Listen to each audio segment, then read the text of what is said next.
les enfants, et là malheureusement, comme je vous dis, moi je viens mes parents étaient gardiens d'immeubles, d'un très gros immeuble, donc on vient de classe ouvrière, et donc on n'a pas la même culture, on n'a pas le même vocabulaire que si on vient de grandes familles qui ont déjà lu des milliers de livres. Voilà. Mais je voudrais vous faire comprendre à quel point un enfant peut avoir des difficultés à connaître le vocabulaire. Et donc, j'ai cherché un petit jeu pour voir si, donc vous allez devoir répondre 0, 1 ou 2. Je ne vous ai pas encore affiché la phrase. Donc 0, c'est si la réponse n'est pas proposée. La réponse 1, donc le début de la phrase, c'est celle-ci.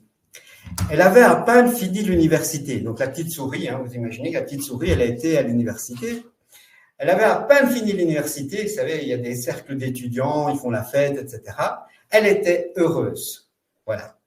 Et là, on dirait qu'elle prend en fait un bain de bière. Ok, donc elle prend un bain de bière. Vous imaginez que quand on a fini et qu'on a son diplôme universitaire, on va prendre un bain de bière au niveau. Donc ça, ce sera la solution numéro 1. La solution numéro 2, un peu plus triste, c'est qu'elle est mise dans un cercueil. Et la solution numéro 0, ça veut dire qu'il y en a, que c'est ni l'un ni l'autre. Alors, voici la phrase. Je voudrais que vous répondiez 0, 1 ou 2. OK? Alors, voilà. Donc, elle avait à peine fini l'université. Elle était heureuse. Ce matin, on l'a mise en bière. Est-ce que c'est la réponse 1? Donc, le club d'étudiants l'a mise en bière. Donc, dans un bain de bière, dans le cercueil ou 0. Vous me répondez 0, 1 ou 2. Voilà, on va voir ça. Donc, il y a Jessica qui nous répond 2. Allez, les autres, on se réveille. Je sais qu'il est tard, on se réveille. Il y a Saïdia 0, Jeff 0. Ah, là, le E, je n'ai pas vu. Le 2, beaucoup de 2. Il n'y a personne qui pense que c'est un bain de bière. Il n'y a personne qui pense que c'est un bain de bière dans un club universitaire. Donc, c'est à l'université. Tout le monde me dit que c'est 2. 2, tout des 2. 0 pour Diana comme réponse. Ah, c'est étrange. Il y a 0. Il n'y a personne qui met 0, qui met 1. Voilà. Donc, c'est effectivement la réponse numéro 2. C'est effectivement, alors j'ai pris la définition du Larousse, c'est un coffre en bois de forme oblongue où l'on enferme un mort, c'est-à-dire un cercueil.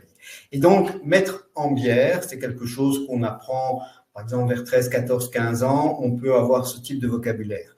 Et ce que je voudrais vous faire comprendre par ce petit exercice, en fait, c'est que vous pouvez avoir des enfants qui ne vont pas comprendre les consignes de l'enseignant parce qu'il y a justement du vocabulaire qui n'est pas acquis. Et ça fait partie justement, ici vous avez là, à cet endroit-ci, celle-là je ne l'ai pas mis dans le slide, c'est en CE1, vous avez un ciseau, vous avez un couteau, vous avez une fourchette, etc.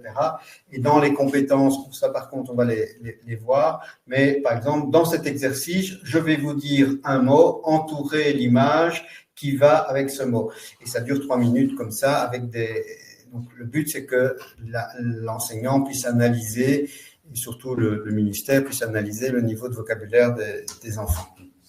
Voilà, et donc ça c'est en rentrée de CE1, donc pour ceux qui ont terminé le CP. Voilà, donc rapidement, donc qui est Jean-Claude Noldus? Jean-Claude Noldus, donc c'est lui le directeur d'école, et en fait donc de 1980 à 1997, 97 pour les Suisses et Canadiens et Belges. Donc, il a créé son logiciel. Moi, j'ai croisé Jean-Claude en 97 et son logiciel, il fallait taper le code de l'exercice pour pouvoir avoir accès. Donc, on a fait notre boulot d'éditeur et en tant qu'éditeur, qu'est-ce qu'on a fait?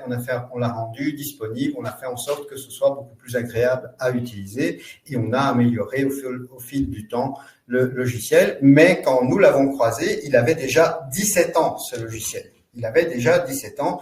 Il a donc donné cours dans les forces belges en Allemagne. Il y avait, par exemple, ici, en 1974, 32 élèves en primaire. C'est une source Wikipédia, ce machin-là. Donc, 32 élèves en primaire. Et donc, qu'est-ce qui s'est passé? Et là, je voudrais quand même insister pour bien comprendre de quoi on parle. Je m'arrête là un instant. Il devait gérer, en Belgique, il y a 6 classes, donc c'est comme s'il y avait le collège avec, il devait gérer en fait en classe unique les 6 niveaux. Alors, je voudrais mettre ça en parallèle avec un enseignant qui a 25 enfants aujourd'hui dans la classe, qui n'a peut-être que la classe de CE1 ou CE2 ou la classe de CM, mais à l'intérieur de sa classe, il y a énormément de niveaux différents. Et pour gérer énormément, vous avez 2 possibilités. Soit vous faites du nivellement par le bas, c'est souvent ce qui se passe. Soit vous faites un nivellement moyen et vous larguez une partie et puis voilà. Ou alors, vous avez des outils, soit comme le nôtre, soit comme d'autres, des techniques qui permettent de pouvoir gérer. Mais l'enseignant, 50 minutes, 25 enfants, ça fait 2 minutes par enfant. Il est évident qu'on ne sait pas faire ça si on n'a pas un logiciel. Et l'idée, en fait, c'est que dans le logiciel, et là je parle aux enseignants, on a un autre paramètre qui permet de ne pas montrer les bonnes réponses et de sorte, en fait, à pouvoir déceler ce que chacun a compris. Avec le paramètre par défaut, qui est le paramètre pour les parents, vous verrez les bonnes réponses.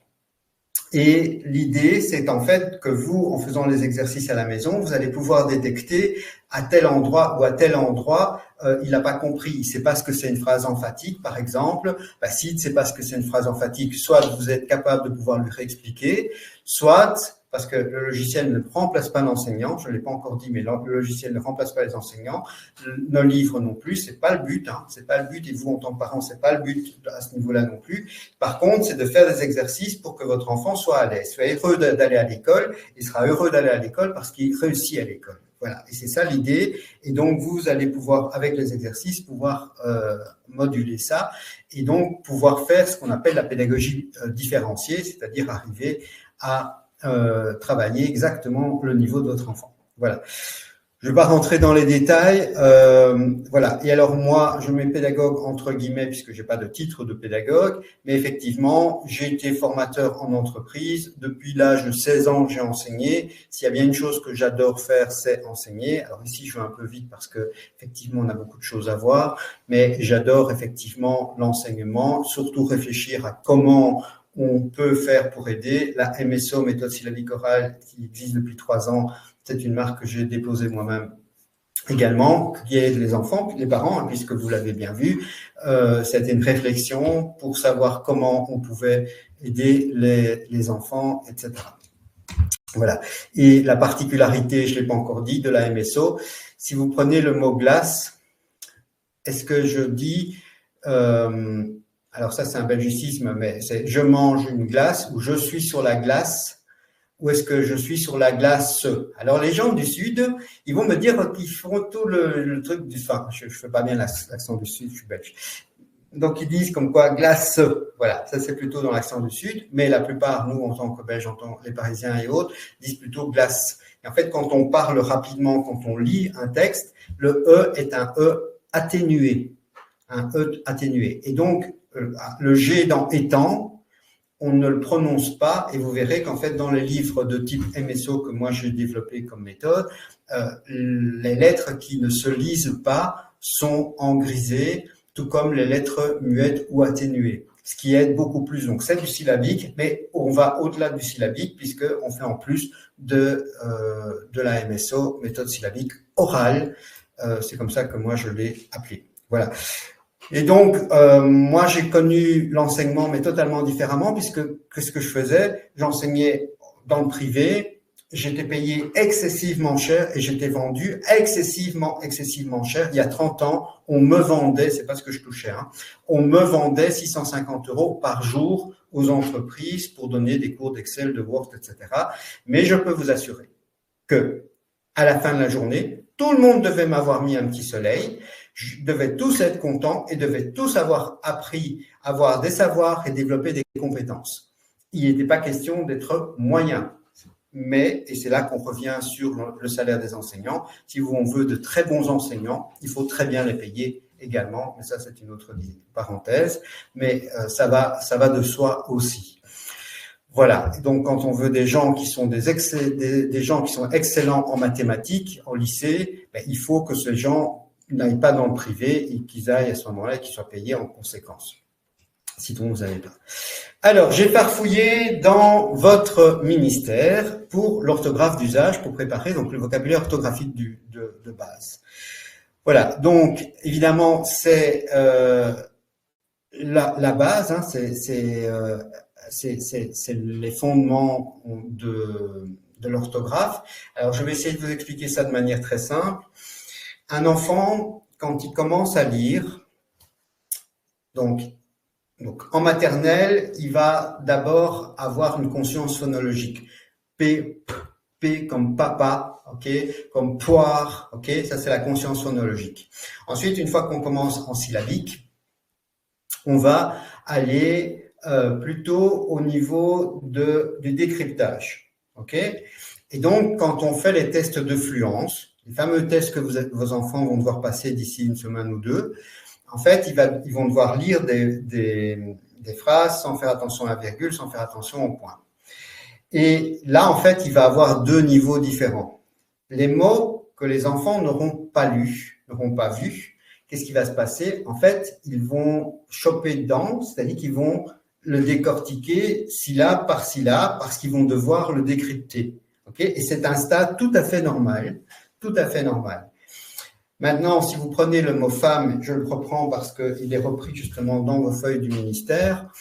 En fait, quand vous et moi, on voit le mot femme, F-E-2-M-E, nous ne découpons pas ça en syllabes. On a visualisé, on a mémorisé.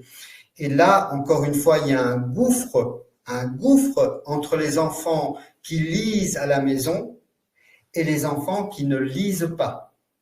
Parce qu'il n'y a pas de miracle.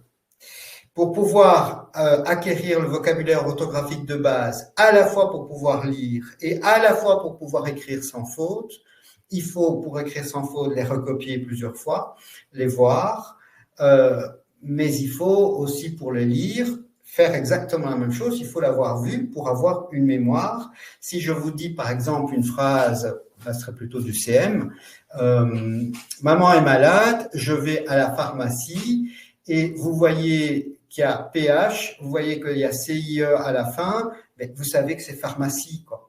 Vous n'avez pas décortiqué. Et si vous arrivez, vous, à avoir une lecture fluide, c'est ça. C'est parce qu'à un moment donné, on passe cette étape-là. Et cette étape-là passe par la lecture et par des exercices. On va voir ça dans un instant. Voilà. Alors, je vais encore faire un petit... C'est pour ça qu'il y a une petite souris. Vous voyez, il y a un instituteur, ça aurait pu être un inspecteur, mais on va dire que c'est un instituteur qui va dans la classe de petites souris avec une super mallette. Alors, je voudrais que vous mettiez un chiffre 1 ou un chiffre 2 devant L et puis un chiffre 1 ou un chiffre 2 devant T. En gros, combien de L et combien de T dans mallette? Un L, un T, deux L, deux T, un L, enfin bref, vous avez compris. Vous mettez le chiffre, la lettre, suivi de nouveau du chiffre et de la lettre. Combien de L, combien de T dans mallette? Voilà, je vous laisse faire. Allez-y, réveillez-vous un petit peu. Moi, je bois un petit thé pendant ce temps-là. Alors, donc, combien de L et... Non, regardez pas sur Internet, évidemment, hein, sinon ça n'a aucun intérêt. Alors, combien de L, combien de T dans mallette? Il n'y a rien à gagner, rien à perdre, hein, donc vous ne devez pas avoir peur. Donc, 1 L de T pour Bernadette, Julie Lebon, 2 L de T, Florie 2, ok, 2, 1, 2, 2, 1 L de T pour Yumen, 1 L de T pour Cindy, Florie Mallette, elle a réécrit carrément 2 L de T, 1 L de T, en général, beaucoup de gens mettent 1 L, Marie 1 L de T, Isabelle 2 L de T. Voilà, vous voyez que on n'est pas tous d'accord, mais, et ça c'est un point essentiel aussi de l'école, à l'école, c'est pas le plus fort qui a raison. C'est pas celui sur qui on vote le plus qui a raison. Moi, je me rappelle, pour connaître vraiment tout et pour aller vraiment dans le fond de toute la connaissance de ce qu'est un instituteur, j'ai été 3-4 mois en immersion, c'est-à-dire qu'en gros, je me suis inscrit pour devenir instituteur en cours du soir. Donc, ça m'a permis de voir l'envers du décor. Ça, c'est une petite parenthèse. Je ne sais plus pourquoi je disais ça. Oui, ça, c'est mon âge, par contre. Voilà. Désolé. Enfin bon, voilà. Donc, en fait, on n'est pas tous d'accord. Et donc, c'est ça. Dans cette classe-là, il y avait un exercice de maths. Et bon, moi, j'ai une formation universitaire en informatique, donc je suis plutôt un matheux qu'un littéraire. Et donc, on était à 2 à lever le doigt et la majorité donnait l'autre réponse. Et en fait, c'est ça l'avantage de l'école. Celui qui a raison, c'est celui qui a la connaissance. Alors, pas la connaissance avec un grand C, parce que la connaissance absolue, on ne l'a pas toujours, mais c'est quand même quelqu'un. Et de mon temps, moi j'ai 55 ans, de mon temps, celui qui avait la connaissance, c'était l'enseignant, l'instituteur. Aujourd'hui, avec le pédagogisme, on demande aux enfants de découvrir par eux-mêmes, mettant presque l'enseignant au même niveau que l'élève. Et effectivement, ça pose quand même des réflexions à avoir sur le rôle de l'école. Mais en fait, a raison, pas celui qui est le plus fort, pas celui qui crie le plus, mais celui qui a raison. Et donc, c'est 2L de T. Si vous avez déjà peut-être vérifié, c'est 2L de T. 2L de T pour Mallette. Alors, petite astuce, petit disclaimer, sachez que c'est quelque chose, il me l'a répété, Jean-Claude me l'a répété au moins 50 fois, 2L de T à Mallette. Voilà. Donc, qu'est-ce que vous dit le ministère? Alors, votre ministère vous dit, c'est écrit là-dedans, hein, le vocabulaire orthographique de base doit être enseigné explicitement. Okay, donc c'est juste l'opposé de ce que je viens de dire, c'est-à-dire que d'habitude on dit aux enfants il faut les découvrir, il faut découvrir par eux-mêmes, parce que c'est un groupe nominal, le ne pas, il faut le découvrir, etc., etc. Non, ici c'est un enseignement explicite, donc c'est l'enseignant qui fait le rôle d'enseignant et qui explique comment on écrit et puis qui va faire. Donc réactiver régulièrement.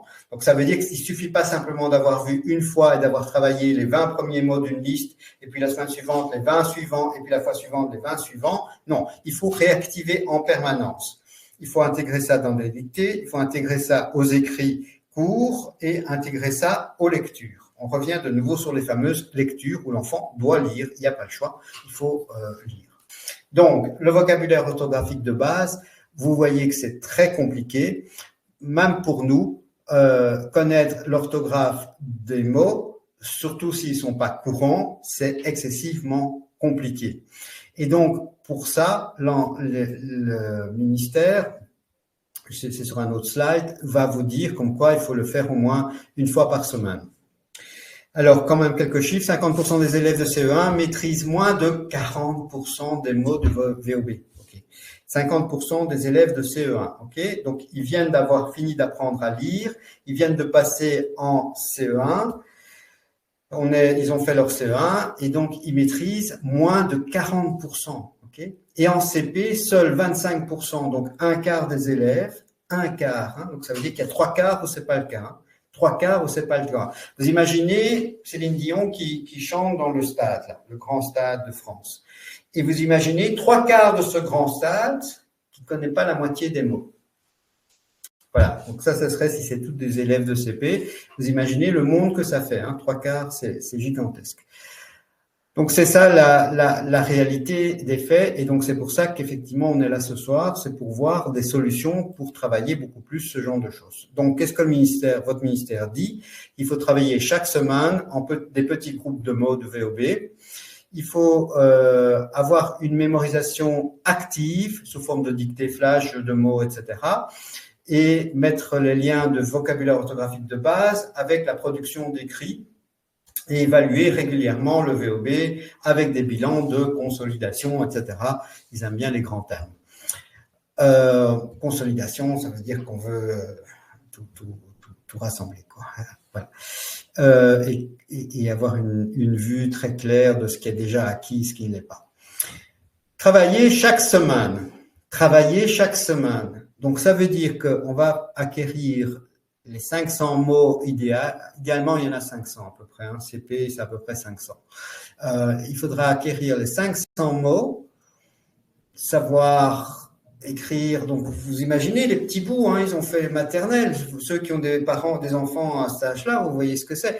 Alors, le VOB, vous allez en avoir aussi en CM. Hein. Donc, les parents là qui sont avec des enfants, des ados, dites-vous bien que ça continue en CM. Voilà. Et donc, une fois par semaine, c'est évidemment pas assez. Ok. Ce qu'il faut bien comprendre, c'est que c'est un socle invisible mais déterminant de la réussite du français, c'est eux qui le disent, mais c'est évident parce que si vous n'avez pas, vous ne comprenez pas, la prof universitaire dit que les étudiants, alors que ce mot a été vu en classe, dans l'auditoire, je voulais dire, plusieurs fois, ils confondaient locataire et locuteur. Or, on parlait de droit, et donc c'était le droit des locataires. Quand elle a fait sa dictée, elles n'ont pas noté locataire. Enfin, c'est quand même assez affolant, quoi. Donc, c'est même chez les tout grands que ça se passe. Voilà. Alors, comment le retenir? Là, vous allez noter, hein, si vous... Celui qui notez parce que vous allez oublier. Ok, donc prenez un post-it ou si vous n'avez pas de post-it, prenez votre smartphone. La première manière, et là vous avez besoin de rien du tout, même pas de moi, de quoi que ce soit, c'est les moyens mnémotechniques. Ok. Alors là j'ai 5 doigts et il s'avère que justement c'est un T. Ok. Donc elle a 5 doigts et elle boit un thé. Ok. Doigt, qu'est-ce que j'ai là? Donc, il faut arriver à ce que votre enfant retienne que c'est GT. Donc, j'ai un T entre mes doigts. Ok, j'ai un T entre mes doigts et en général, quand on boit du thé, on le boit de manière droite.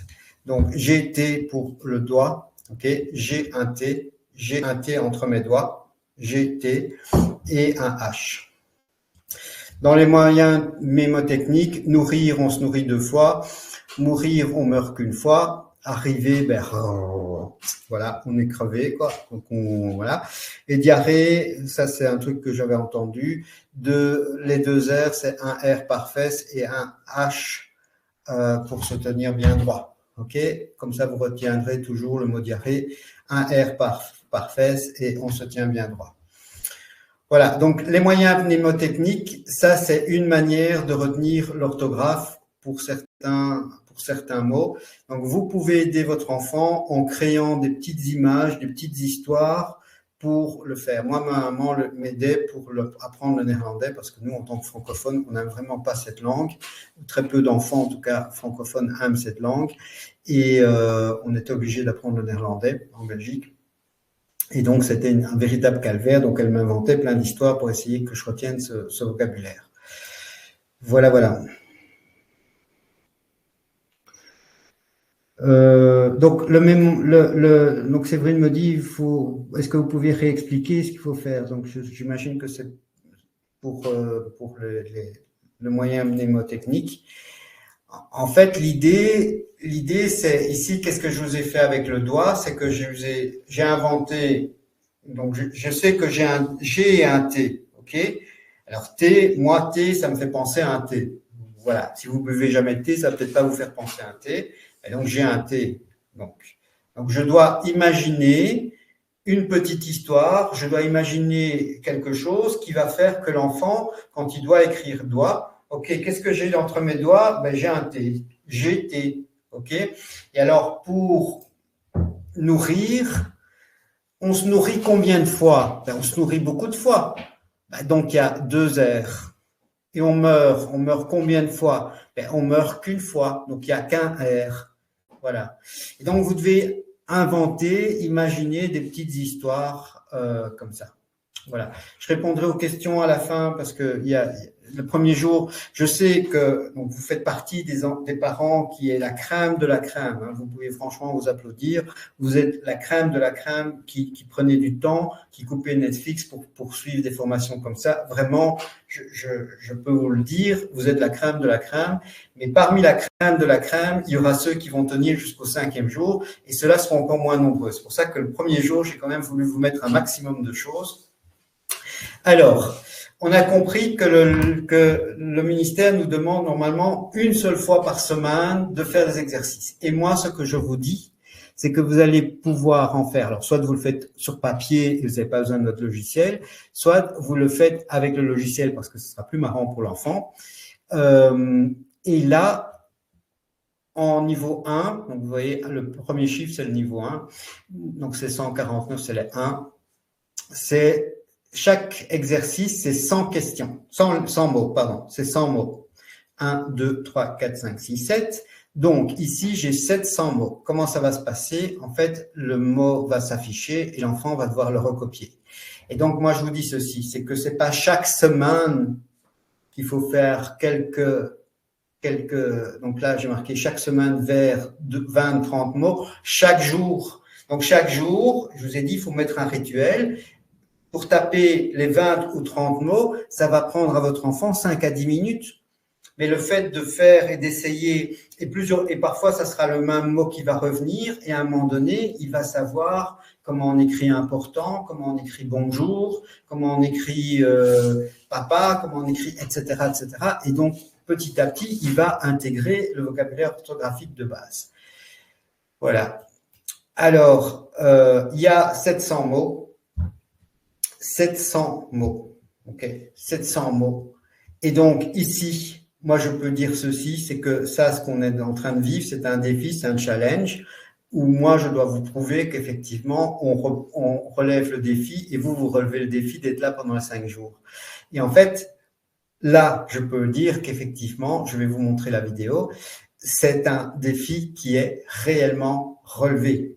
Alors, je vais quand même vous montrer la vidéo, comme ça vous voyez vraiment en live comment ça se passe. Alors pourquoi j'ai préenregistré? D'abord, moi, ça me permet de faire une petite pause sur les 2 heures. Et en même temps, il y a à chaque fois des zooms. Et donc, ça aurait été très compliqué de le faire en direct. Mais à l'occasion, je peux le faire aussi en direct si vous en avez besoin, quand on a un peu plus de temps.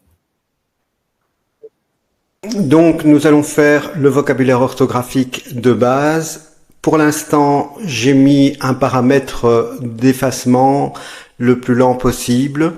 On verra après ce qu'il en est. Donc, il y a 6 niveaux.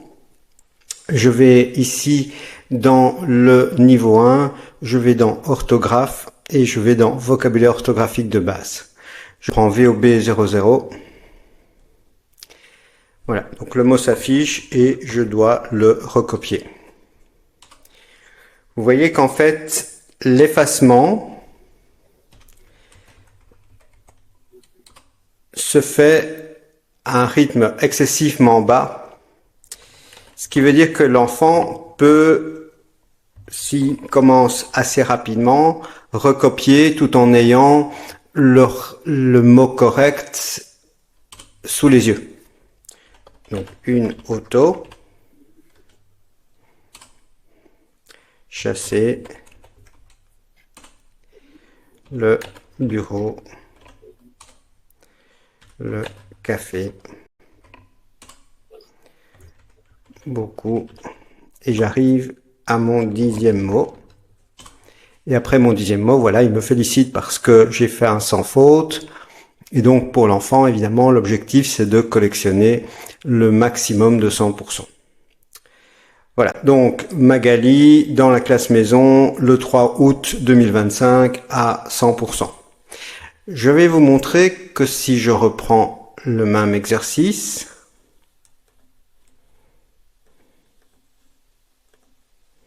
j'ai d'autres mots. C'est ce que je vous disais, donc il prend 10 mots parmi 100 dans cette partie ici. Alors maintenant, nous allons donc faire l'exercice suivant. Non, non. Je vais maintenant aller modifier dans le menu boîte à outils, modifier la vitesse d'effacement et je vais la mettre en vitesse, on va dire 7, voilà. Et je suis parti. Donc exercice toujours le niveau 1. Donc niveau 1 c'est évidemment CP, niveau 2 c'est CE1, etc. On a plusieurs interfaces différentes et pour la version en achat définitif, on en parlera après, on propose en général la notion de niveau 1, 2, 3, 4. D'abord, ça passe mieux pour les différents pays qui peuvent nous écouter actuellement, mais également, ça permet à des jeunes adolescents qui ont 16, 17, 18 ans et qui n'ont toujours pas compris certaines règles de grammaire, de pouvoir faire des exercices de niveau CE1 sans pour autant être vexé par le fait que c'est des niveaux 1, des niveaux CE1, pardon. Donc je reprends le même, hein, voilà. Et ici, vous voyez que le mot s'efface beaucoup plus rapidement. Et donc, il aura disparu avant même que j'ai fini de l'écrire. Maintenant, si je vais encore plus vite, boîte à outils, modifier la vitesse d'effacement.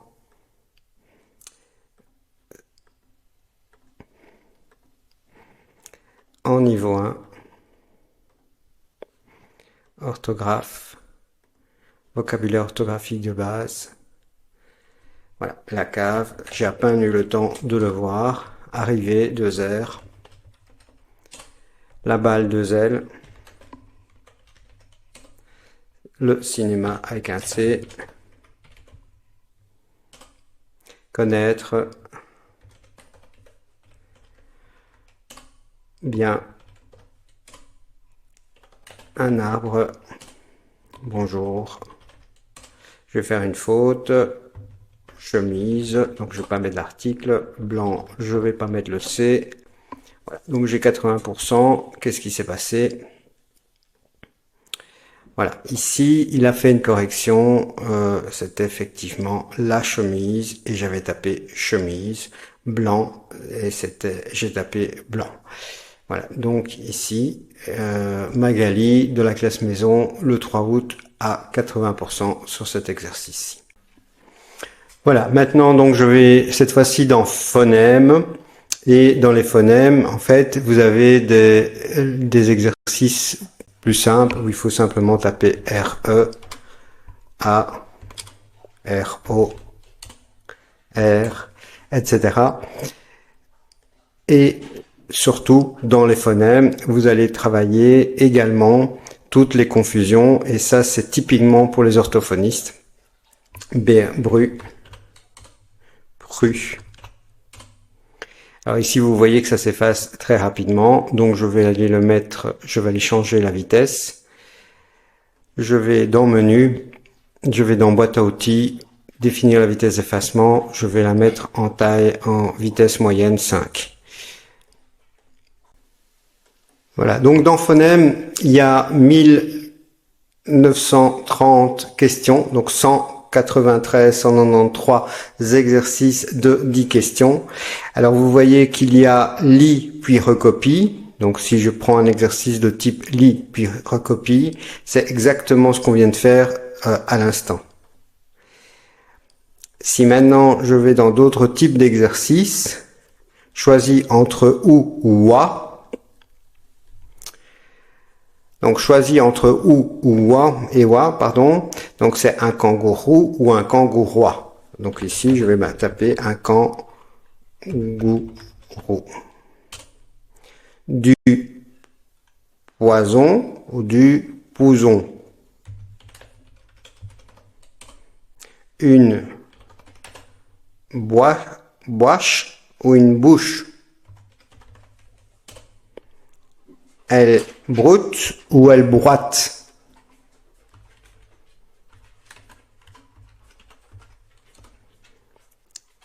Je vais faire une erreur. Il coipe. La loi. Un poule. C'est évidemment un poil. Hein. Une étoile, un hibou, un bijou. Alors vous voyez qu'en fait vous avez des petites flèches ici qui permettent de pouvoir éventuellement relire et donc on peut se relire hein, et on peut éventuellement changer sa réponse. Donc si je reviens un peu ici en arrière, voilà, ici j'avais fait une erreur, donc je peux mettre un poil et non pas un poule. Voilà, et je valide ici ma dernière et 10e question. Un bijou. Voilà. Donc j'ai 90% parce qu'effectivement, donc j'avais indiqué que j'avais fait une erreur qui était il quap. Voilà. Donc tout ceci pour travailler le vocabulaire orthographique de base, c'est-à-dire la capacité à la fois à connaître le vocabulaire, mais surtout à ce niveau-ci plutôt la capacité d'écrire les mots et donc retenir, visualiser, réécrire le mot au niveau de l'orthographe. Voilà. Et à force de passer sur les mêmes, hein, donc si l'enfant fait régulièrement, donc tous les jours, il fait cet exercice, il va finir évidemment par connaître tous les mots, même si on a plusieurs centaines, à un moment donné, ça sera les mêmes qui seront proposés. Et donc, l'enfant va petit à petit, après l'avoir amusant avec un T, arriver avec 2 R, finira par essayer d'avoir des 100% et donc réalisera des exercices les uns après les autres. Et bien sûr, en finale, il finira par connaître les différentes orthographes des différents mots. Voilà, donc il y a un Z haché, par exemple. Voilà. Donc ça, c'est le travail de l'orthographique. En niveau 5, orthographe, vocabulaire orthographique, vous voyez qu'en fait, on n'en a pas fini. On n'en a pas fini. Et pour la raison très simple, c'est qu'en fait, vous allez avoir d'autres mots plus compliqués. Hein, applaudir de P, abîmer, l'amour, une alerte aiguisée, abondant, un album, bon appétit avec 2 P et un T à la fin, un art. Voilà, donc ici j'ai commis donc une faute, hein, faute de frappe, aiguisée, voilà, et sinon les autres sont effectivement corrects. De la même manière, les phonèmes, oui, effectivement, là on va travailler par exemple le simple L ou le double L. J'ai assisté à l'installation de la première pierre de ce bâtiment. Donc là, on est plutôt à un niveau CM, hein, bien évidemment. Et donc, on va faire aussi de l'orthographe, du vocabulaire orthographique de base, en travaillant évidemment les différents aspects, les différentes difficultés. Ces mots-là, il n'y a pas d'autre choix que de les voir, que de les travailler, que de jouer avec, de sorte à pouvoir les mémoriser. Vous pouvez évidemment les flasher au moment où vous allez lire et votre cerveau va partiellement les mémoriser. Il y a également d'autres techniques qui sont possibles, notamment la découpe syllabique où vous allez petit à petit essayer de découvrir ce qui est compliqué. Et en fait, de manière générale, il faut se trouver des petites astuces pour savoir s'il faut un R. Voilà, j'ai vu comme quoi il y a certains parmi vous qui n'entendaient rien. On a un écran de contrôle en fait dans la salle d'à côté qui me surveille en fait et qui le son passait. Donc je suis vraiment désolé. Est-ce que d'autres, dites-moi un peu dans le chat si vous entendiez ou n'entendiez pas la vidéo. Voilà. Donc ici, on peut dire qu'en quoi le challenge en fait est vraiment réussi. Et donc on peut franchement applaudir, on va dire, le logiciel et en tout cas le directeur d'école qui l'a créé. parce que c'est effectivement un défi qui est relevé, puisqu'il fallait faire des exercices de vocabulaire orthographique de base. Alors, la grosse différence, voilà, donc 5 sur 5, parfois avec un autre navigateur. Hein, donc, si vous utilisez aujourd'hui, par exemple, Mozilla Firefox, essayez d'utiliser Chrome, par exemple, demain, ou quelque chose comme ça, pour utiliser. Peut-être que c'est ça qui pourra vous aider. Voilà. Parce que normalement, ça fonctionne. On a eu pour l'audio et vidéo. Voilà. Alors ici, donc, je peux dire qu'on a relevé le défi, hein, puisque le défi, c'était effectivement notamment le vocabulaire orthographique de base, avec 700 mots. Donc, on a 700 mots ici qui peuvent être travaillés pour les enfants. Et on peut dire vraiment que c'est une rivière de smiley que vous pourriez nous donner. Mais moi, ça me suffit pas parce que j'ai effectivement, quand on regarde ici, également, et vous l'avez vu dans la vidéo, 193, donc ça fait 1930, donc 1993 exercices de 10 questions, ça fait 1930 questions, donc ça fait 1930 mots, plus les 700. Donc, on a largement, et là, c'est que le niveau 1, hein, ce n'est que le niveau 1, après, il y a tous les autres niveaux. Je vous ai dit, c'est l'équivalent d'une librairie, hein, le logiciel, c'est presque… Alors, par contre, je m'arrête un instant, et là, c'est sérieux ce que je vais vous dire.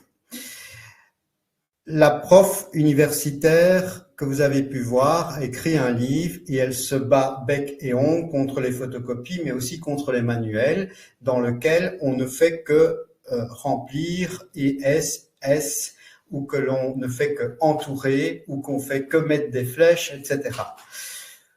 Je vous ai dit, c'est un enseignant qui est ce qu'on appelle un vieux de la vieille, c'est-à-dire quelqu'un qui a effectivement travaillé à une autre époque, hein, dans les années 70-80, c'est-à-dire à l'époque où moi j'étais à l'école primaire.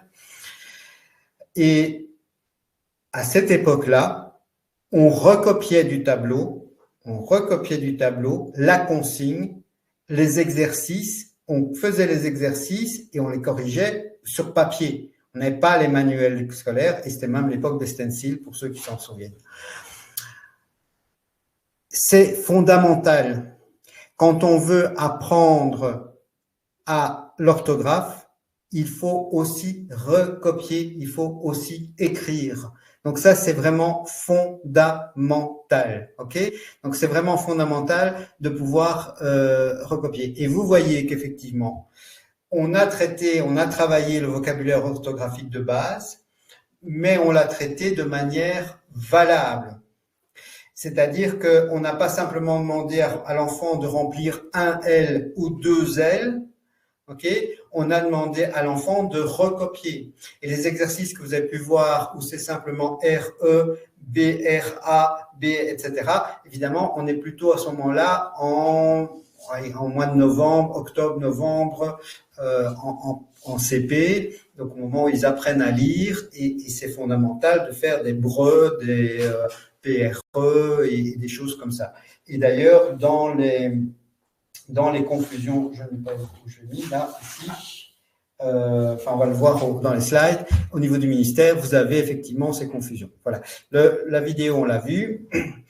Vous avez normalement une autre vidéo que je vous ai envoyée dans le groupe WhatsApp et également par mail, c'est de Alain Soto, qui est un psychopédagogue.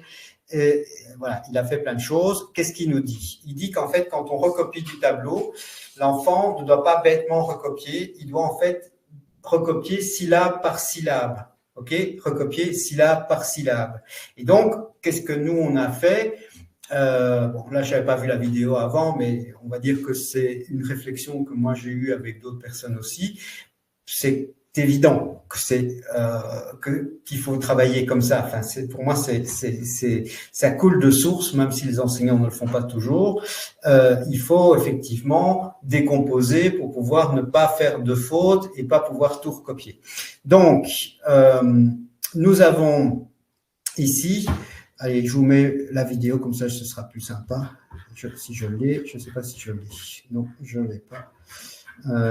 Tant pis. Je pensais qu'elle était restée. Je l'avais ajoutée tantôt.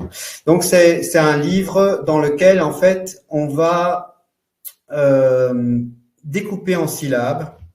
Cartable. Alors là, vous voyez, par exemple, cartable. La syllabique classique aurait fait cartable. OK? Cartable. Mais t'as pas oublié ton cartable? Vous avez entendu le E? Non, c'est un E atténué. C'est un E quasi muet. Après, dans le sud de la France, je sais qu'ils ont plutôt tendance à dire cartable quand même. Mais donc ici, quand nous lisons en tant qu'adultes le mot cartable, la plupart du temps, c'est cartable. Il avait un cartable vert et le E, vous l'entendez quasi pas, quoi. Et donc ici, on a une découpe syllabique. C'est ça qui aide. Et donc, quand vous avez vu au début de la présentation le fait que les parents trouvaient que c'était super facile pour les dyslexiques, super facile pour apprendre aux enfants à lire, même si on n'est pas dyslexique, en fait, vous avez un large espacement, vous avez les petits ponts, vous avez les lettres grisées qui sont, donc le mot G est en gris. D'étant, par exemple, le mot G la lettre G dans étant est en grisé. Voilà. Alors, deuxième partie dans ce livre-là, vous avez ensuite, on recopie. Ah ouais, c'est pas marrant de recopier. Ben oui, c'est pas marrant de recopier, sauf qu'à un moment donné, si vous voulez savoir que arrive, il y a 2 heures, il faut l'avoir recopié. OK? Et là, c'est aussi pour les petits parce que, je sais pas si vous voyez sur l'écran, mais il y a des petites flèches qui montrent en fait comment on commence le G, par exemple. On commence à cet endroit-là, on fait d'abord ça, et puis on fait ça. Donc, il y a une petite flèche 1, et une petite flèche 1 devant le G, comme ça, pour montrer comment on dessine le... Donc, ça sert aussi à apprendre à écrire pour les tout petits. Voilà. Donc, ça a été vraiment étudié. Hein. Et vous avez, alors vous les verrez une deuxième fois également dans les... Demain, on fait la fluence, hein, la lecture avec fluidité et les fameux tests de fluence.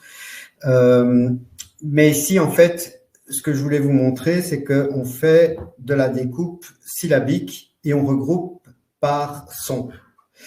Alors là, je vais quand même vous mettre un truc pour qu'un peu s'amuser, quoi, parce que faut pas être trop sérieux. J'espère.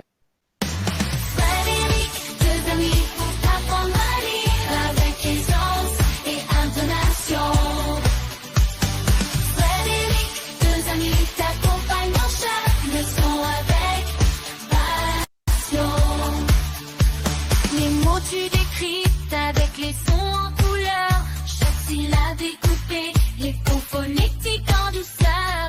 Frédéric, chaque lettre prend vie, lire devient facile, une aventure infinie.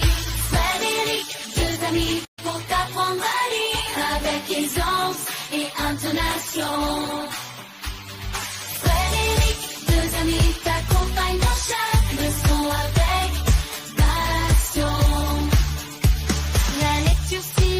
avec des images.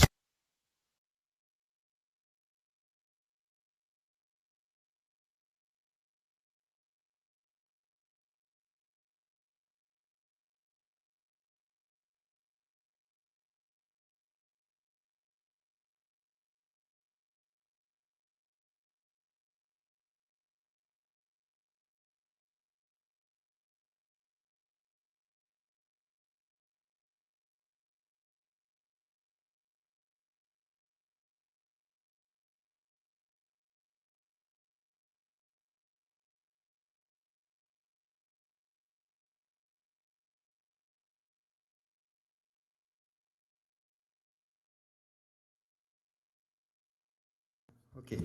Vous m'entendez maintenant? Ça marche? Vous m'entendez? Vous m'entendez? Allô? Vous m'entendez? Est-ce que ça va maintenant? Vous m'entendez toujours pas? Ok.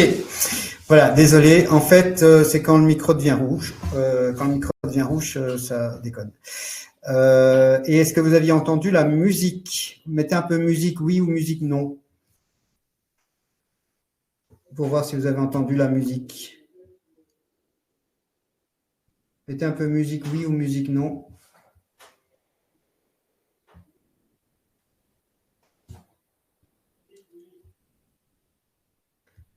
Si vous pouvez mettre musique, oui, musique, non. OK. Donc, oui pour la musique, non pour... Bon. Pour ceux qui n'ont pas entendu la musique aujourd'hui, pensez à utiliser un autre navigateur comme par exemple Chrome. En général, ça marche mieux sur Chrome que Mozilla, par exemple. Et Edge, en général, ils décollent aussi parce que comme ils ont leur propre système, ils n'aiment pas trop qu'on utilise d'autres trucs, quoi. Voilà. OK. Donc là, vous voyez que c'est une découpe qui est faite, une découpe syllabique, mais c'est en plus regroupé par son. OK. Donc là, on travaille le vocabulaire orthographique de base. Donc dans les livres, la plupart du temps, on travaille différentes compétences. Demain, on verra la partie fluence, la partie fluidité avec la lecture rapide. Je vous ai envoyé, mais ça vous retrouvez, tout va bien se passer. Hein. C'est une vidéo du ministère qui vous dit comme quoi le test va super bien se passer. En réalité, il se passe très bien puisqu'il n'y a pas de truc particulier, il n'y a pas d'effet sur vos enfants. Globalement, il y a 3 niveaux. Il y a ceux qui sont en très grande difficulté, il y a ceux qui sont en difficulté et il y a ceux qui font partie du groupe moyen. Je ne vais pas dire que ce sont les bons parce qu'on va voir ça dans un instant. Alors, tout au-dessus. Alors, les ministères, parce qu'ils nous aiment, parce qu'ils vous aiment, plus exactement parce que moi je suis belge, parce qu'ils vous aiment, ils ont défini ça sous forme d'items. Alors, les items ne sont pas vraiment définis dans leur document. Il s'avère que comprendre des mots à l'oral, donc comprendre des mots à l'oral, c'est ça. Hein, je ne vous l'ai pas mis, mais c'est ciseaux, couteau, fourchette et... je sais pas moi, une aiguille à coudre et l'enfant doit recopier, doit entourer le petit dessin. C'est un peu ça l'idée donc ça c'est en rentrée de CE1, hein, donc la première semaine de CE1. Et donc l'attendu, donc ce qu'ils estiment, il y a 3 niveaux, hein, donc un niveau qui s'appelle le a besoin. C'est un niveau très très faible, catastrophique pour dire, c'est vraiment un enfant qu'il faut vraiment aider très fortement. Les enfants qui sont fragiles, qui sont entre les 2 seuils, et puis vous avez le groupe général. Donc, le groupe général doit obtenir 12 sur 15. OK? Donc, on parle bien d'un niveau qui est un niveau tout à fait normal. En fin de CP, c'est normal qu'un enfant puisse connaître ce type de vocabulaire. Donc, il ne faut pas le lire, c'est juste l'enseignant qui dit, et lui, il doit entourer ce que c'est. Hein? Donc, c'est presque d'un niveau maternel, quoi. Donc, l'enfant doit simplement entourer. Donc, ça, c'est juste pour vous montrer que ce qui est dans le tableau correspond bien à un niveau qui n'est quand même pas la ceinture noire, hein, pour être clair. Et on va s'arrêter sur ceci, sur lire à haute voix un texte. Il y a 103 items. Alors on pourrait dire que 103 items serait la ceinture noire et qu'on va estimer qu'ils vont obtenir la ceinture verte. Ça, c'est le côté un peu cool et un peu sympa. Mais moi, j'ai pas tout compris. Hein. Le seuil 1, c'est 10 sur 103. OK, 10 sur 103, 10%, ça veut dire en gros, vous êtes catastrophique, ça c'est sûr. Il faut absolument aider cet enfant. Cet enfant est en difficulté. C'est peut-être un enfant primo-arrivant, c'est peut-être pas sa langue d'origine. Donc, il faut l'aider. Là, 10 sur 100, on est d'accord, c'est vraiment un enfant qui a un problème. Là où j'ai un problème quand même avec le document du ministère, c'est 29 sur 103. Le seuil 2, le seuil du groupe 2, le seuil du groupe principal de la classe en rentrée de CE1, c'est 29 sur 103. Donc, on va dire 30 sur 103 pour être sûr d'être au-dessus. 30 sur 103, ça fait 29%. Donc, la moyenne, c'est pas 50% là. C'est 29%. Donc, le groupe, faut bien comprendre, le groupe majoritaire de la classe, c'est dans ce qu'ils ont fait, comme ils ont changé les règles, hein, ils ont mis des items et compagnie, c'est 29%, quoi. Enfin, moi, ça me ferait paniquer, hein, si j'étais parent quand même. Je sais pas comment vous réagissez, mais c'est quand même chaud, là. Donc, vous êtes dans le bon groupe si vous avez 29 sur 103. Alors, je me suis dit, peut-être que c'est moi qui suis crétin. Parce que, comme tous les humains, j'ai à peu près un QI de 100. Donc, je vais demander à ChatGPT ce que ça veut dire parce que il a un niveau de 150, quoi. Donc, en effet, effet de masque, une interprétation bienveillante, vous voyez, il vous aime le ministère, qui peut tromper. Dire qu'un enfant est dans le bon groupe peut en effet être un euphémisme. Cela signifie simplement qu'il est pas le pire, pas qu'il lit bien. Avec 30 sur 103 items réussis, 29%, on pourrait objectivement parler d'un niveau très faible, même si c'est la moyenne nationale. Ce genre de communication permet de préserver la confiance des parents, mais peut dissimuler l'urgence d'agir pour certains. Donc ça vient de ChatGPT, hein. C'est pas du ministère. Pour certains élèves. C'est donc potentiellement une stratégie de camouflage et tout au moins d'adoucissement rhétorique. Voilà. Maintenant, quand on sait qu'en rentrée de collège, il y a un nombre incalculable d'élèves qui n'arrivent plus, qui ne savent pas lire correctement, je vous ai donné les chiffres tantôt, oui, voilà. Alors, les tests de CP qui vont se passent à Noël. Hein. En CP, c'est pas à la rentrée, c'est à Noël que ça se passe. Et là, en CP, en fin de CP, non, c'est fin de CP, là, pardon. Il doit avoir lu 50 mots en 1 minute. Et il y a des tests qui sont à Noël, ça, je suis à peu près sûr.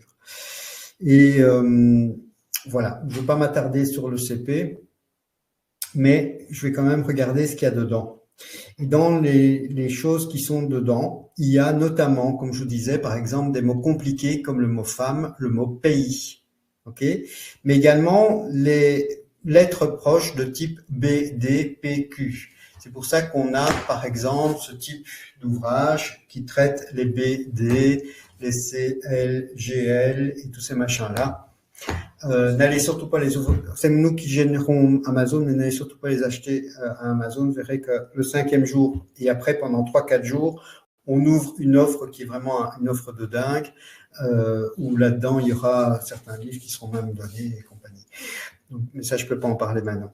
Et alors, les lettres inversées de type il, lit. OK, donc le il ou le li. Voilà, donc ça, c'est des problèmes plus de dyslexie qu'autre chose. Et donc, pour être clair, notre logiciel, couteau suisse, vous allez retrouver des exercices, on l'a vu tantôt, qui font les B, D, les P, Q, les C, CL, GL, CH, J. Est-ce que c'est une chemise ou une chemise, etc., etc. Donc ça, c'est des attendus pour le CP. Voilà. Et donc, on a effectivement ce type d'exercice, ce type de livre-là. Hein, voilà. Et donc, c'est un plumier en bois. La fable, donc il faut choisir bleu, BL, PL, CL ou GL. Donc, c'est la fable ou la fable ou la fable. Il faut se mettre à la place d'un enfant de 5 ans. Hein. Voilà. Moi, j'ai 50 ans de plus, quoi.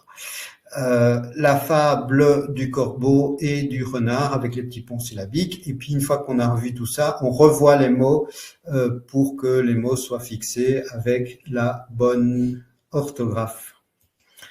Voilà.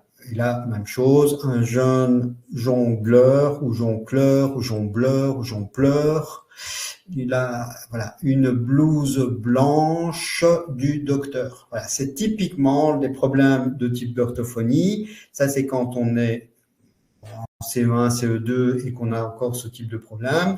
Mais c'est typiquement le genre d'apprentissage que l'on a en CP. Il est normal de passer par des confusions quand on apprend à lire.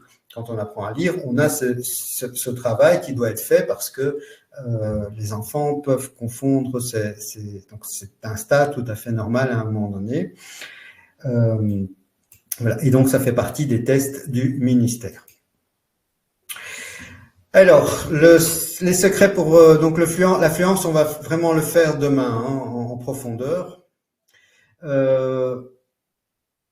La solution, en fait, c'est d'abord de lire vite sans se bloquer sur la ponctuation. Donc, en fait, ce que l'enseignant demande, enfin, les tests que le ministère demande, c'est pas l'enseignant, en fait.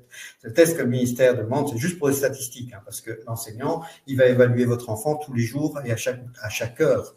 Donc, c'est pas l'enfant enfin, c'est pas l'enseignant qui a besoin de ces tests, pour être clair, hein. C'est pas non plus votre enfant et c'est pas non plus le parent.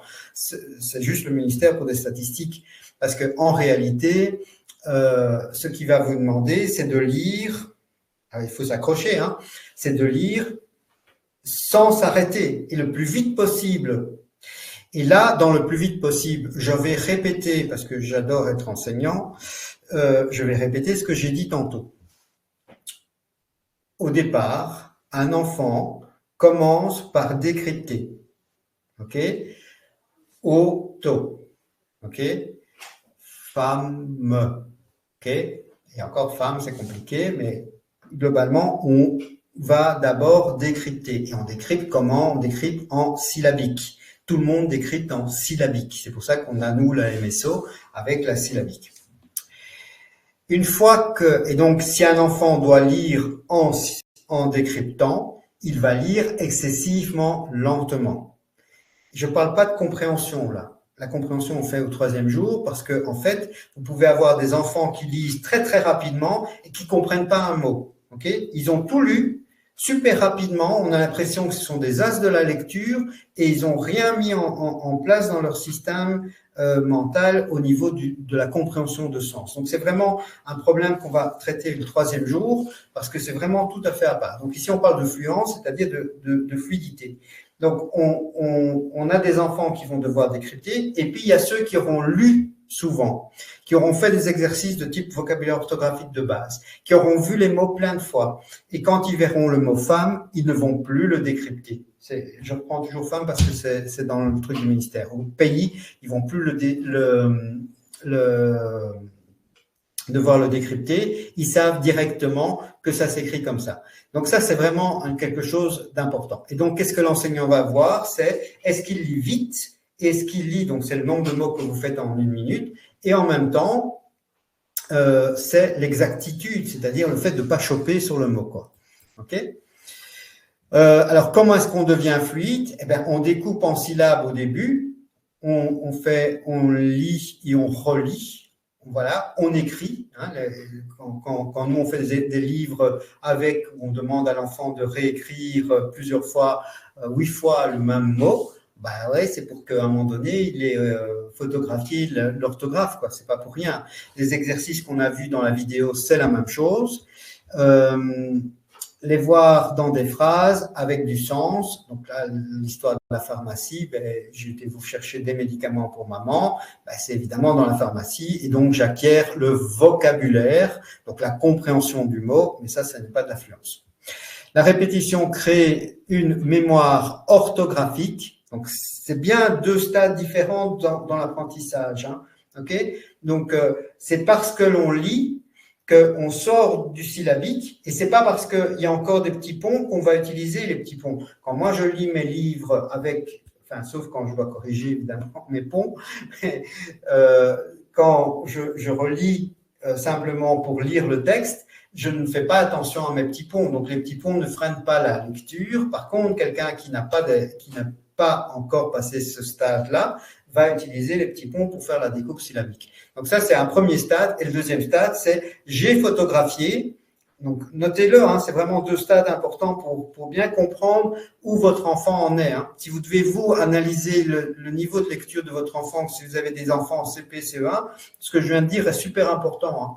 Donc, il y a les 2 niveaux, il y a le décryptage syllabique, et puis on a photographié. Et il se peut que l'enfant fasse du décryptage sur certains mots et fasse de la photographie, donc de la mémorisation photographique qui a été réalisée parce que le mot a été vu. Si vous demandez à un enfant, même en fin de maternelle, maman, il a vu ça plusieurs fois, papa, même chose, ça a été écrit dans la classe en maternelle, il sait vous dire que papa, c'est PA, PA. Ça, il n'y a aucun problème, il ne va pas le décrypter. Mais les autres mots, il va devoir les décrypter. Donc, c'est deux niveaux différents et ça, vous devez savoir repérer quand vous faites la lecture au niveau de votre enfant.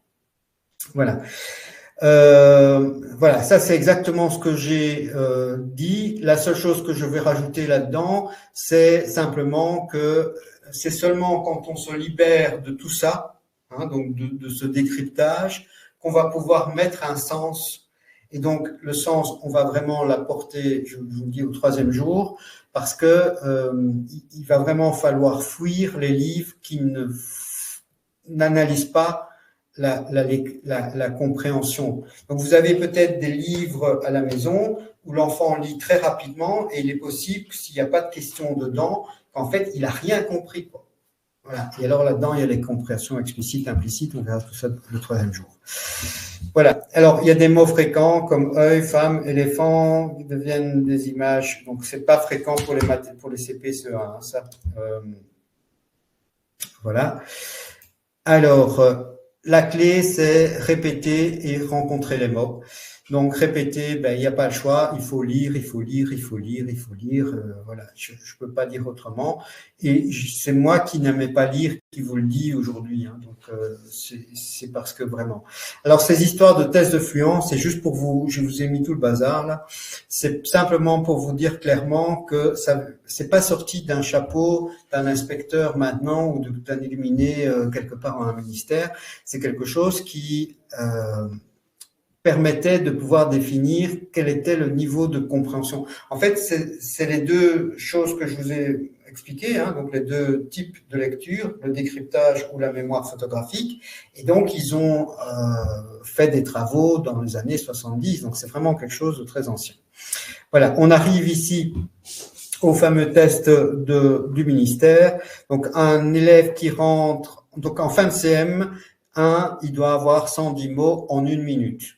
Donc, c'est 110 mots et on ne fait pas attention à la virgule, hein, je le répète. Hein. Donc, les tests de fluence, vous devez bien dire à vos enfants, tu ne t'arrêtes pas à la virgule, tu ne t'arrêtes pas au point. C'est de l'idiotie. Hein. Enfin, voilà, j'ai dit. Je ne suis pas là pour donner mon avis, mais là pour moi, c'est quand même un peu d'idiotie, ce truc-là.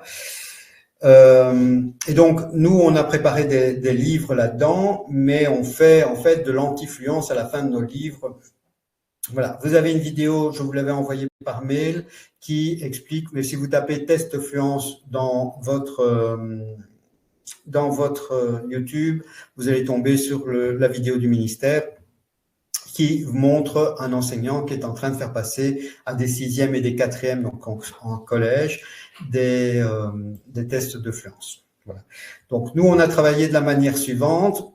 On fait d'abord décrypter les mots. Pourquoi? Parce que un enfant, si il ne décrypte pas, s'il n'a pas vu le mot avant, excusez-moi, mais c'est absurde d'essayer de le faire lire. Si maintenant vous devez lire un texte en étant adulte, vous allez lire, imaginons qu'à un mariage, hein, vous devez lire un texte pour votre soeur, pour votre frère, je sais pas, vous allez le lire une première fois quand même.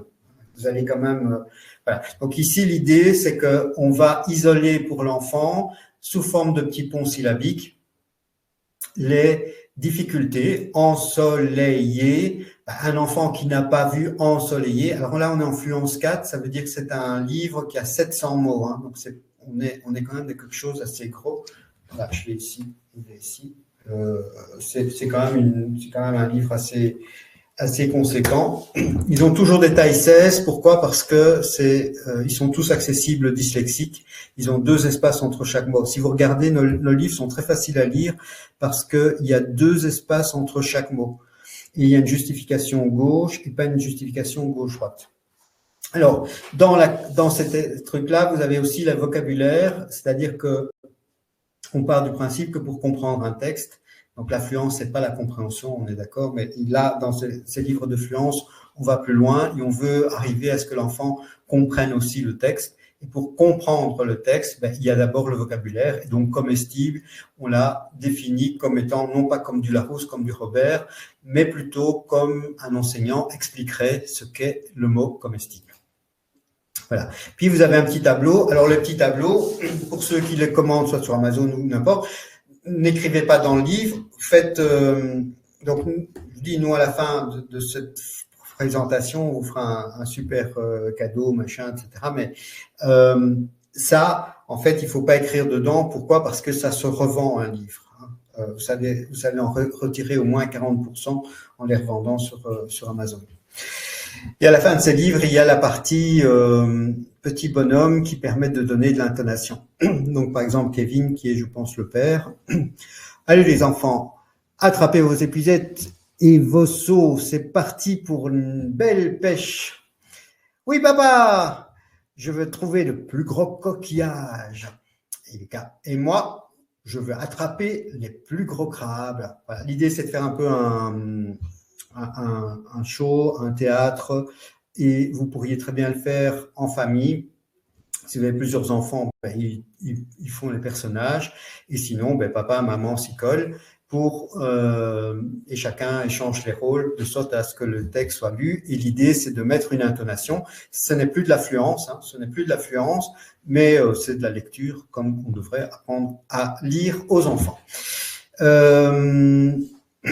Voilà, donc on suit ce qu'il faut, mais à un moment donné, quand on va vers des choses qui ne sont pas idéales, on essaye quand même d'ajouter.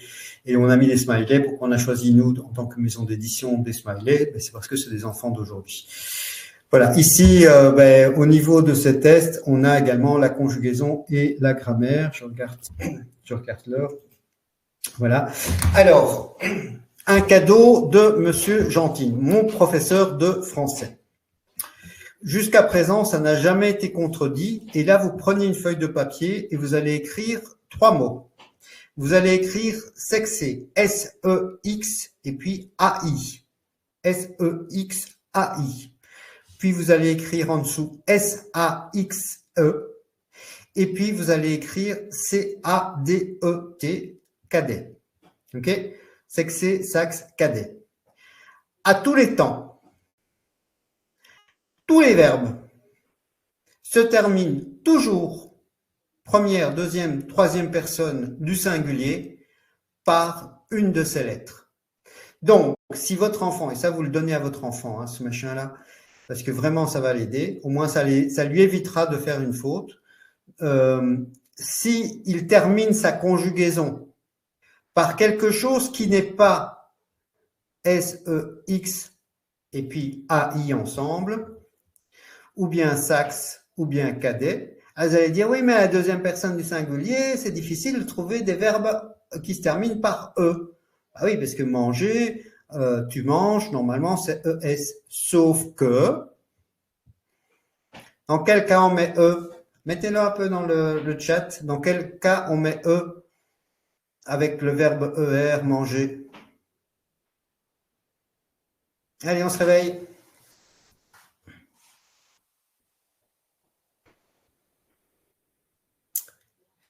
Dans quel cas on met E?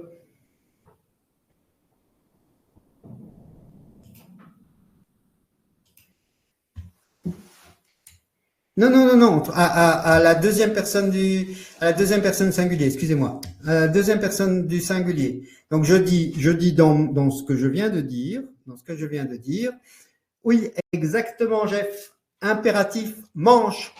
C'est marqué d'ailleurs, hein. Mange. Les verbes en ER quand c'est l'impératif, le verbe en ER quand c'est l'impératif, il n'y a pas de S, c'est mange. Voilà, effectivement, Florie, même chose. Donc, c'est bien au niveau de l'impératif. Donc, sexer, sax, cadet, donnez-le à votre enfant. Est-ce que tout le monde a compris?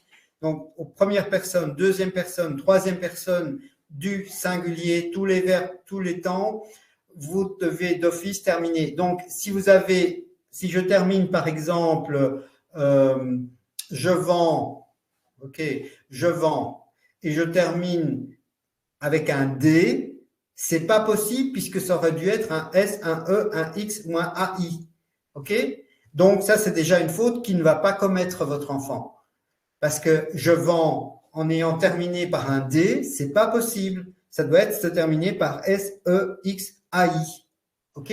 Et donc, on va déjà éliminer une flopée de fautes rien qu'avec ça. Et donc, là, on dit merci à Frédéric. Je ne suis pas prof de français, je précise. Ça vient simplement de mon prof de français qui est décédé, bien évidemment, depuis le temps. Voilà, parce que c'était déjà un ancien à l'époque. Et c'était, je vous assure que quand on passait chez Monsieur Gentil, c'était la catastrophe. Voilà, c'était le genre de professeur, mais il ne laissait passer absolument rien. La moindre virgule, et c'était catastrophique. C'était un point en moins. Donc, je vous assure que vous étiez maltraité en français avec lui. Et en plus de ça, c'était lui qui gérait la bibliothèque. Donc, c'était quelque chose. Voilà. Je vais pas rentrer dans les détails de ce que votre ministère veut, mais en gros, ils veulent que vous appreniez la conjugaison, ça c'est certain. Il y a les verbes réguliers, les verbes irréguliers. Les premiers verbes irréguliers, c'est avoir, c'est être. Les verbes réguliers, ben, ça veut dire que le début du mot reste le même et puis la fin change. Voilà, ne respecte pas.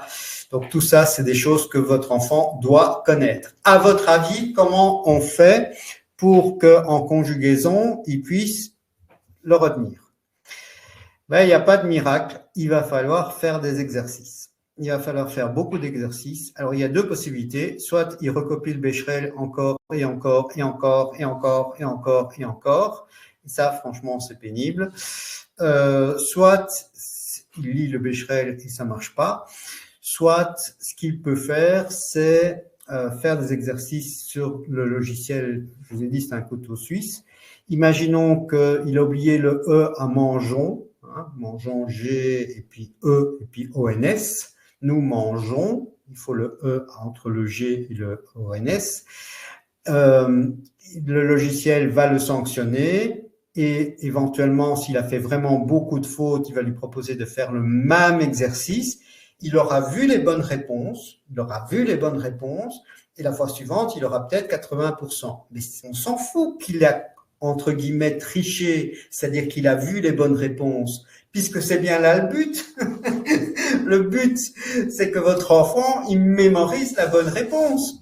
Donc, le logiciel, quand c'est trop mauvais, il vous propose de refaire le même exercice en ayant montré les bonnes réponses, sauf pour les enseignants où on peut changer un paramètre. Et donc, il revoit à nouveau. Ah. Qu'est-ce qui me dit qu'elle n'entend plus? Vous m'entendez plus?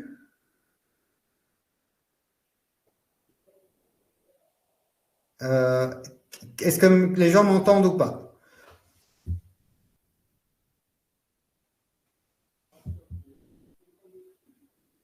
Moi, je m'entends dans la pièce avec un décalage d'environ 20 secondes. Je m'entends dans la pièce d'à côté. Voilà. C'est toujours le problème, mais il faudrait voir vraiment utiliser plutôt Google Chrome. Bon, je suis désolé pour ceux qui n'entendent malheureusement pas. Ce que vous pouvez faire, c'est relancer votre lien dans Google Chrome. Essayez de relancer votre lien de connexion dans Google Chrome. Ça devrait fonctionner. Voilà. Vous recopiez et collez le lien que vous avez reçu dans Google Chrome. Voilà. Alors, certaines personnes vont me dire comme quoi, ouais, mais tu sais, Frédéric, arrête d'être has-been, quoi. Bon, je suis informaticien, donc l'IA, je connais. Je connais l'utilisation de l'IA, ne vous en faites pas. Mais l'IA ne va pas sauver votre enfant dans l'oral. Imaginons qu'il travaille dans un service et il est responsable de 2-3 employés. Okay. Imaginons qu'il soit indépendant, entrepreneur, et il doit se présenter un projet ou faire exactement comme moi. Je ne sais pas si vous avez vu, mais dans une vidéo, j'ai mis un petit astérix parce que j'ai commis une faute de français. Et j'en commets certainement d'autres dont je ne me rends pas compte maintenant en live. Mais imaginons que votre enfant, ou bien dans quand il essaie d'avoir un emploi dans un entretien d'embauche, et puis il dit un truc du genre 100,40 €. Waouh, il n'y a pas de S à 100. L'haricot. Le haricot. L'hérisson. Le hérisson. Enfin bref, il y a comme ça un nombre incalculable de mots Et je suis désolé, moi j'ai écouté quelqu'un comme ça qui s'en sort très bien dans la vie, mais malgré tout, il vous fait quelques fautes qui sont catastrophiques. Il y a eu quelqu'un sur Facebook qui m'a mis une phrase, je n'ai même pas compris ce qu'il voulait dire. Tellement c'était incompréhensible. Et je ne sais pas si vous vous rappelez, mais dans une télé-réalité, il y a quelqu'un qui a dit « Tim » au lieu de « teint ». Je ne sais plus quelle télé-réalité, mais c'était vraiment incroyable. Voilà, donc l'intelligence artificielle ne va pas sauver votre enfant complètement. Oui, effectivement, l'intelligence artificielle, quand ils seront grands, sera présente, mais ça ne veut pas dire, donc imaginons qu'ils vendent des formations, qu'ils travaillent, ils fassent du marketing. À un moment donné, il doit pouvoir faire la même chose que ce que je suis en train de faire avec vous, c'est-à-dire être capable de pouvoir s'exprimer dans un français correct, en étant respectueux, en utilisant un vocabulaire normal, pas du jargon, pas spécialement soutenu, accessible à peu près à tout le monde. Voilà, ça fait partie des choses qui sont nécessaires, et ça, l'intelligence artificielle ne va pas sauver. Voilà. Alors, on va faire un dernier petit jeu pour aujourd'hui, parce que l'heure approche, il reste 20 minutes. Alors, au passé simple, donc je ne vous parle pas du participe passé, hein, au passé simple, vous allez me répondre pour les deux mots.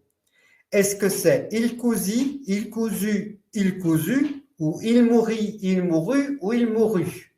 Vous choisissez entre les 6 possibilités. Je vous ai mis les 6 possibilités. Normalement, on ne fait jamais ça, hein, pour les enfants, mettre des fautes d'orthographe comme ça. Donc, c'est vraiment un mauvais exemple pour les enfants. Mais là, vous êtes des adultes. Donc, je voudrais que vous mettiez cousi, cousu, cousu, un des 3. Mourit, mourut, mourut. Lequel c'est? Allez-y. Alors, cousi, cousu, cousu, mourit, mourut, mourut. Passé simple, hein, passé simple. Il cousit, il cousu ou il cousu. Il mourit, il mourut ou il mourut. Allez, on se réveille. Alors, cousu, mouru, santé, santé. Cousu, mais Bernadette, t'as pas mis mouru, t'as pas dit mis mouru ou mouri. Tu vas mettre les deux. Yasmine, cousu, bourru, santé, tous les deux. Ablier, cousu, mouru. Bernadette mourut avec un T. Il cousu, il mourut. Il cousu, mourut. Bon. Je me fâche maintenant ou je me fâche après? Vous vous rappelez cadet? C-A-D-E-T.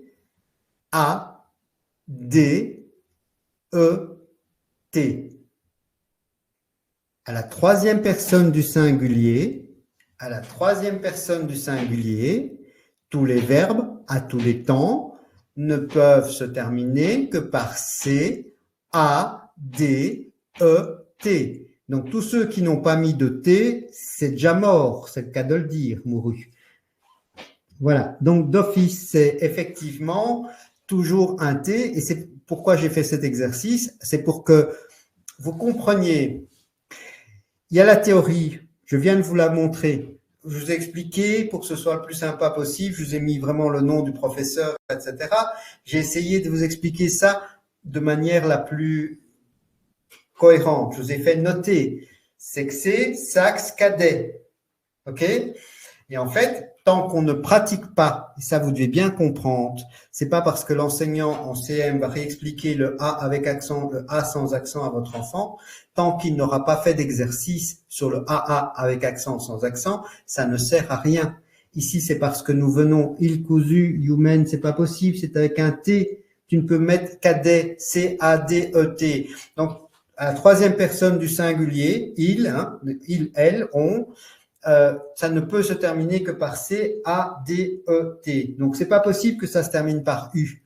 Ça doit se terminer d'office par C, A, D, E, T. Donc, ça, ici, dans ce cas-ci, c'est évidemment un T. Alors, voilà les réponses. C'est il cousit. Et vous êtes trompé avec le participe passé. C'est il a cousu. C'est il causi et il a cousu. Alors, pour les petits-enfants, il paraît que, je crois que c'est le groupe des singes, 5 ou un truc comme ça, ou je ne sais plus, c'est en bibliothèque verte. Enfin, on m'a dit, mais je ne l'ai pas vérifié, comme quoi cet éditeur aurait, je mets du conditionnel, aurait remplacé tous les passés simples au présent, pas du présent. Donc, ils auraient réécrit les livres pour que ce soit plus simple pour les petits chouchous d'aujourd'hui. Voilà. Mais vous voyez la difficulté. Je l'ai fait expressément, c'est des saloperies, de verbes, donc n'ayez pas de honte là-dedans, c'est vraiment c'est des saloperies de verbes. Mais c'est pour vous montrer à quel point la conjugaison est quelque chose de compliqué, quoi. Voilà. Et donc, il faut évidemment se rendre compte d'une chose, c'est que, et là, malheureusement, comme je vous dis, moi, je viens de famille ouvrière, et puis wallonne en plus, donc c'est-à-dire avec un accent, avec du patois et des choses comme ça.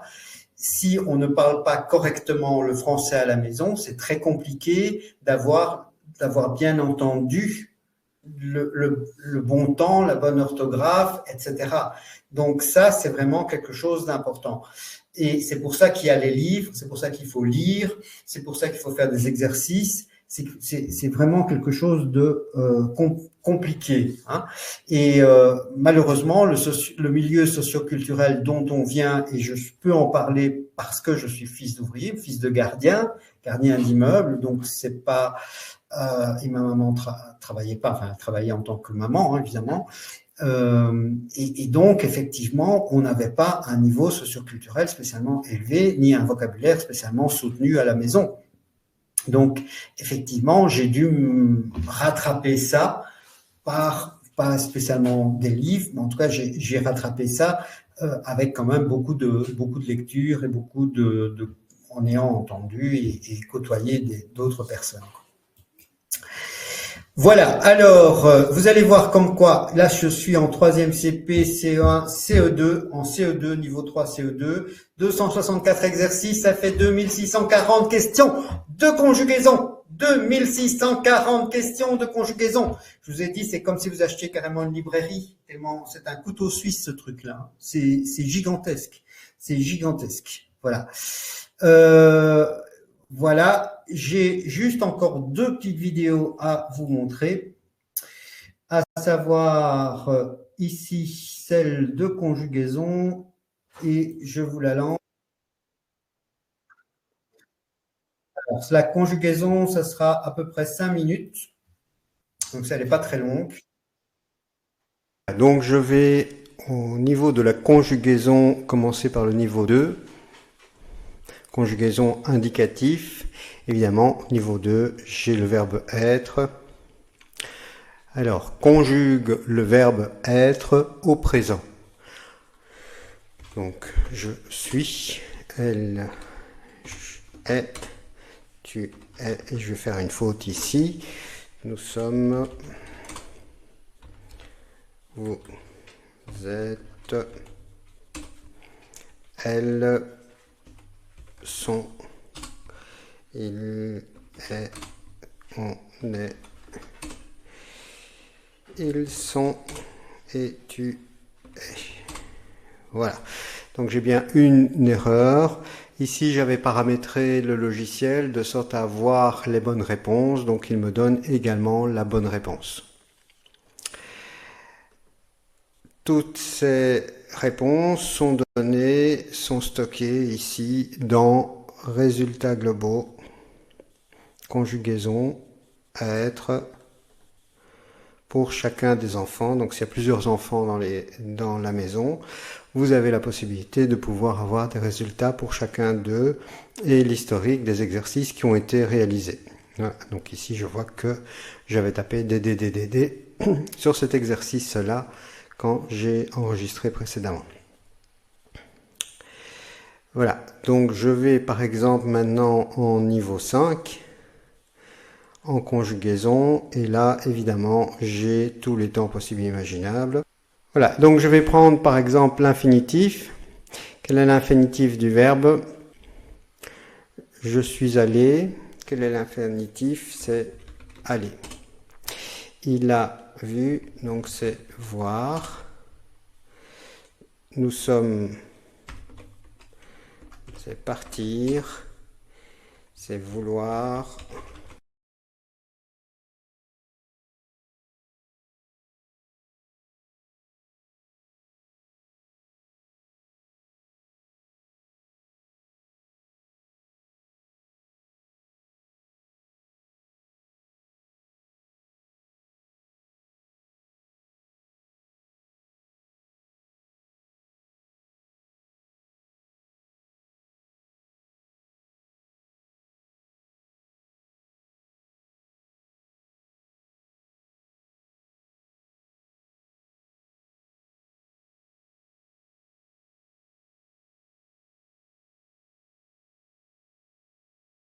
Voilà.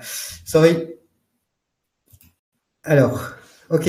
Donc, j'insiste sur un élément. Donc, j'ai coupé la vidéo un peu plus tôt, simplement parce que pour avoir du temps pour pouvoir montrer la dernière. Globalement, en fait, ce que je voudrais que vous reteniez aussi, c'est qu'il y a d'abord énormément d'exercices.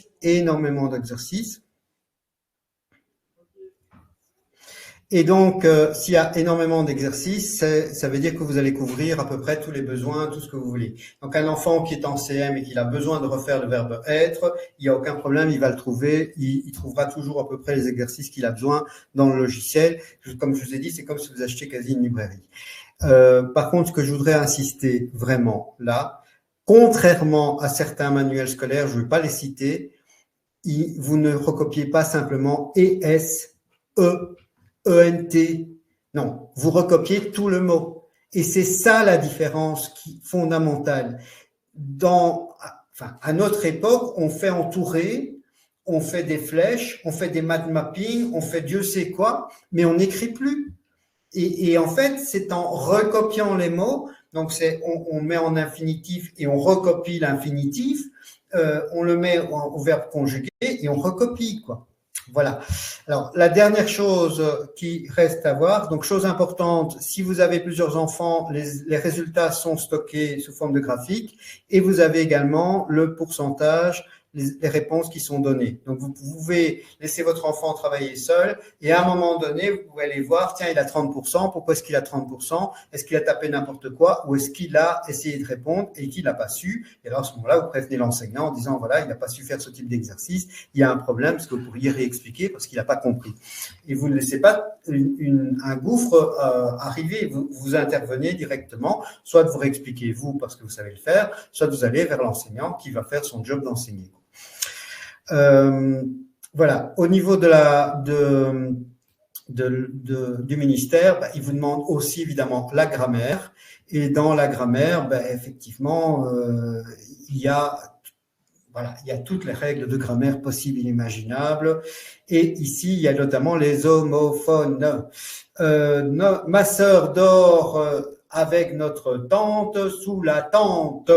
Voilà, c'est comme les vers. Moi, j'avais fait un livre sur les homophones vers. Ben oui, effectivement, il y a au moins 4 manières d'écrire vers.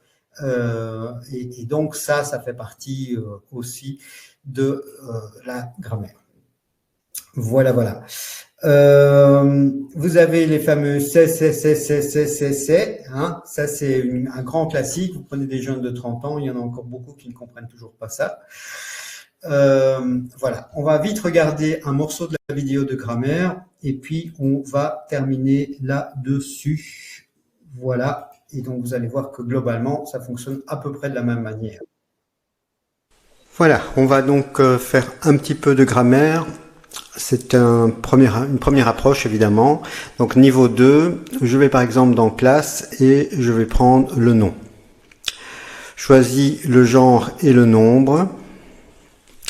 Un travail est-il masculin singulier, féminin singulier, masculin pluriel ou féminin pluriel? Donc c'est bien un travail, donc c'est masculin singulier. La roue, c'est féminin singulier. Une étoile, féminin singulier. Des bijoux, est-ce qu'on dit une bijou ou un bijou? C'est masculin. Et c'est par contre cette fois-ci au pluriel. Un toit, sans nuit. Les fleurs rendent courage à la petite fille. Rendent ENDT. Au passage, vous voyez que l'enfant est obligé de recopier. Donc évidemment, il y a évidemment un travail qui se fait au niveau de l'orthographe en même temps. Donc guérira, j'ai U, E, accent aigu, ra, sombre. Qui est-ce qui attend? C'est Alain. Voilà. Encore une fois, je tape là pour aller plus loin. Voilà. Et donc, c'est effectivement ça, les bonnes réponses de l'exercice. Ça, c'était le sujet. Évidemment, vous avez recopie le verbe de la phrase. J'essaie d'avancer la vidéo le plus vite possible pour que vous puissiez voir pas mal de choses différentes. Alors, mais dans orthographe, on a les fameux homophones. Dans les homophones, un grand classique d'erreur. Aujourd'hui, c'était pas le cas de mon temps, mais aujourd'hui, il y a énormément d'enfants qui commettent ce type d'erreur. La lune et le soleil. Cette eau est froide. Le pain est cuit. La fleur et le fruit. Ok. Voilà.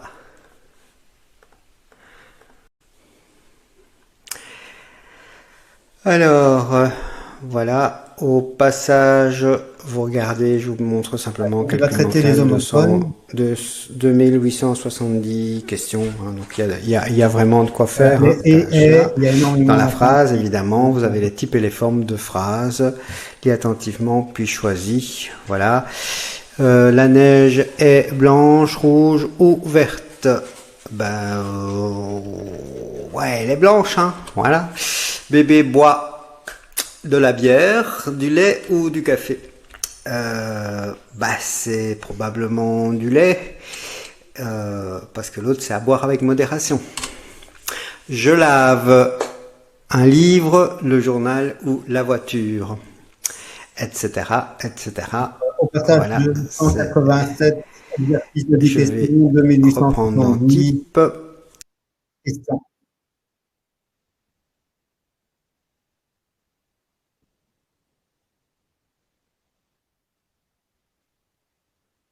Donc là, c'est le vocabulaire.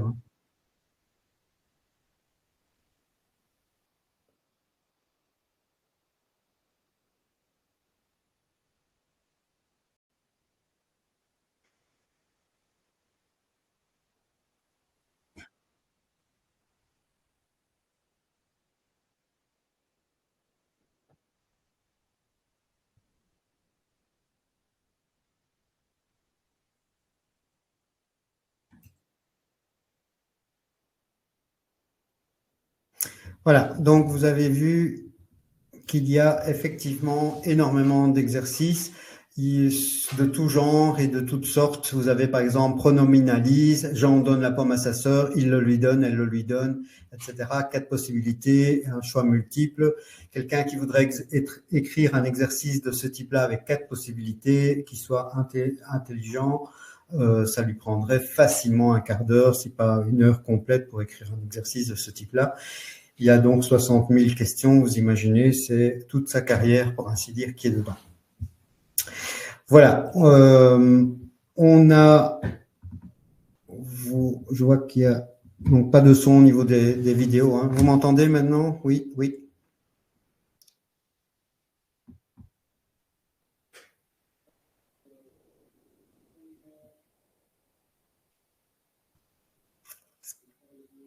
Il y a un décalage chaque fois de 20 secondes à peu près entre le moment où vous m'entendez ou pas.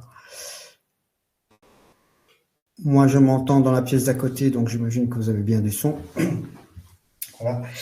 Donc voilà, on a terminé. Je vais faire ceci, à savoir, je vais lancer une petite vidéo de la musique de Noldus qui résume en fait en gros vraiment le logiciel, qui en fait va simplement remettre dans les paroles. Vous avez en fait quelque chose de type où en fait c'est en travaillant l'idée générale de ce qui est indiqué dans le logiciel. On va dire que c'est la musique de fin, mais je reste juste après pour toutes les personnes qui veulent poser des questions. Je reste jusqu'au moment où il y a plus de questions. Ok. Voilà. Je lance la vidéo. Comme ça, on a terminé à l'heure. Et puis, pour le reste, je suis là pour répondre aux questions juste après la vidéo, juste après cette petite musique. Dans les années 70, au fond d'une classe, un instituteur plein de passion trace sa voie, laisse sa trace, enseignant à tout niveau. Il crée ses exercices sur des cahiers bien remplis, que jamais on ne délaisse, les cahiers de Nodus. Mémoire d'un temps passé, où l'effort et le savoir faisaient de nous des alliés. En orthographe, en calcul, chaque élève avançait. Avec les cahiers de Nodus, chacun se surpassait.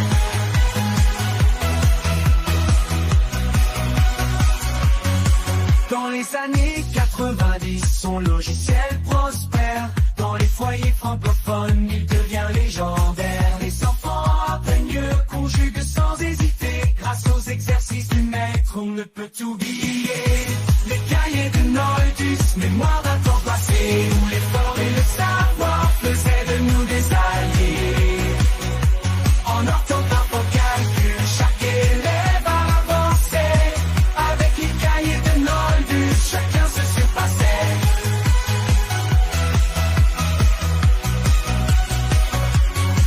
À la retraite aujourd'hui, il contemple son œuvre, convaincu que le travail est la clé qui nous sauve. Des automatismes précieux, des acquis qui se transmettent, pour que demain soit meilleur, pour que la vie soit plus nette.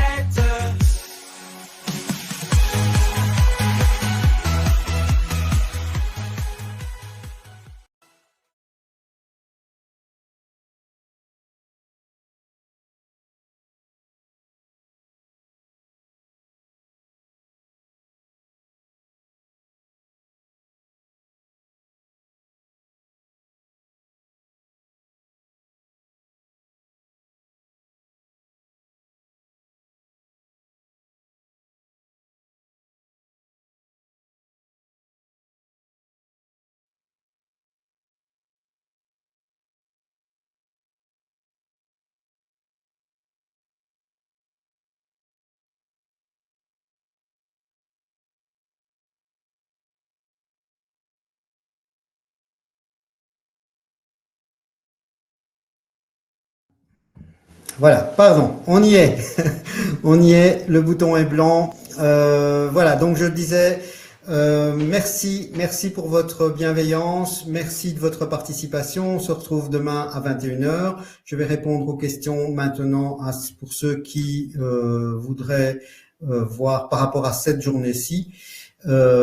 S'il y a des questions particulières sur le logiciel ou sur quoi que ce soit, ou sur une approche pédagogique ou sur une réflexion pédagogique. Donc là, on ralentit un petit peu le rythme et donc ceux qui veulent rester, moi je sais qu'en tant que parent, vous devez aller dormir aussi. Donc j'ai voulu terminer à l'heure comme promis. Donc voilà. Pour ce qui est, donc comment Human nous demande comment faire pour obtenir le logiciel, j'en parle normalement fin de la 4e journée et les offres seront ouvertes en fait le 5e jour.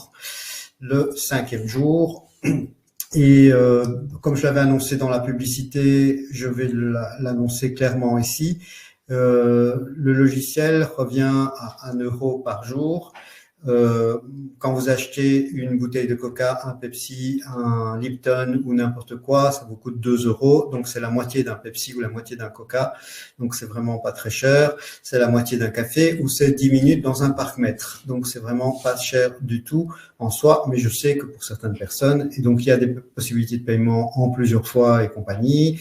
Mais, tout ça, on en parlera vendredi, je suis pas là pour faire le marchand de tapis. Moi, je suis là d'abord pour vous former pendant les 5 jours parce que des outils, il faut d'abord savoir les utiliser avant de les acheter et c'est ça la clé. Il faut vraiment bien comprendre quelles sont les étapes et notamment, comme je vous ai expliqué tantôt, les étapes de la lecture, les différentes phases de lecture au niveau de l'enfant. Demain, on fait de la fluence et après-demain, on fait de la compréhension et vous allez voir qu'en fait, la compréhension, on va carrément jeter la fluence parce que c'est vraiment l'opposé de la compréhension de texte. Voilà. Youmen me dit, je suis désolé parce que c'est vraiment un crépi chez moi, j'ai un fils qui va rentrer en seconde et une fille en 4e. Donc, excuse-moi Youmen, parce que je ne sais pas si tu es en Belgique ou en France, est-ce que tu peux mettre les âges? Parce que seconde, si c'est la seconde belge, ça fait 7-8 ans. Si c'est la seconde en France, c'est pas du tout le même niveau. Donc, si tu pouvais me mettre les âges de tes enfants, ça serait sympa. Voilà. Et vraiment, merci à vous tous et merci pour vos merci parce qu'on travaille dessus depuis 3 mois et je peux vous assurer que c'est un sacré travail. C'est vraiment un sacré travail de préparer. C'est en France, donc ça doit être du collège-lycée. Alors, tu as vu l'interface que je t'ai montrée. En fait, il y a 2 interfaces. Il y a une interface que j'ai pas encore montrée, qui est l'interface pour ceux qui prennent les abonnements, où il est marqué des premières, deuxième, troisième, quatrième, cinquième, sixième primaire. Et puis, il y a l'interface que tu as vue, qui est niveau 1 à niveau 6. C'est cette interface-là que nous vendons aussi dans les centres d'alphabétisation. Donc, ça veut dire que concrètement, on les vend aussi aux adultes en français langue étrangère. Et donc, les adolescents et les adultes qui apprennent le français, qui ont des grosses lacunes, peuvent utiliser ce logiciel sans la moindre difficulté. Ce ne sont effectivement pas des phrases, parce que parfois il y a papa qui lave la machin, donc c'est un peu simple, un peu simpliste. Ceci dit, quand on apprend le français pour des gens qui viennent de français langue étrangère, il y a des phrases de ce type-là qui sont quand même assez basiques. Donc, le fait qu'il y ait niveau 1, 2, 3, 4, 5, 6, je te le dis à toi, le niveau 1, il y a tous ceux qui m'écoutent. Le niveau 1, c'est évidemment le CP. Niveau 2, c'est CE1. Donc ça, c'est les niveaux normaux, mais c'est en théorie, puisque quelqu'un qui est largué en français, quelqu'un qui est dans un centre d'alphabétisation, il peut avoir 50 ans et il va faire un niveau 1, quoi. Voilà. Donc, ça correspond tout à fait à tes enfants. Ils peuvent franchement l'utiliser. Maintenant, comme me disait Jean-Claude, parce que je lui ai téléphoné avant de faire cette présentation, hein, on est toujours amis, il est toujours vivant. Et donc, il me disait effectivement, on ne fait apprendre qu'à ceux qui ont envie d'apprendre. Mais moi, je crois ceci, c'est qu'une fois qu'on commence à avoir de bons points entre guillemets, c'est-à-dire qu'on a des résultats positifs, on fait un exercice, on a une dictée, même si elle n'est pas cotée pour les examens, si on voit comme quoi on progresse, on commence à aimer l'école, on commence à aimer apprendre. Il n'y a rien de plus passionnant. Moi, j'ai fait du développement informatique, j'ai été programmeur pour moi-même pendant des années. Et quand on arrive à savoir faire quelque chose, c'est génial. Pour faire cette technique-là qu'on est en train de faire, même s'il y a des petits couacs avec le son, je peux vous assurer, vous avez eu un appel téléphonique, il y a toute une série de choses techniques que j'ai dû apprendre et c'est agréable d'apprendre et de réussir. Et c'est quelque chose qui est vraiment formidable toute notre vie. Donc vraiment, je l'encourage. Voilà. Je ne sais pas s'il y a d'autres questions. Est-ce que d'autres personnes auraient des questions sur quelque chose qu'on aurait vu ou des problèmes plus particuliers, plus spécifiques? Ou on va clore ici c'est pas clôturer parce que c'est pas une prairie. On va clore ce chat cette formation, cette première journée de formation. Voilà, si personne n'a des questions, c'est bien, vous avez tous compris, c'est formidable.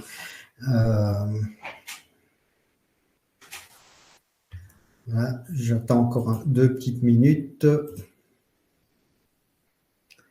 Vous êtes encore quelques dizaines connectés actuellement. Donc, sur les dizaines qui sont connectés, est-ce que vous avez des questions? Donc, comme on est un petit peu moins nombreux là, on peut se permettre de poser des questions plus spécifiques, si vous voulez.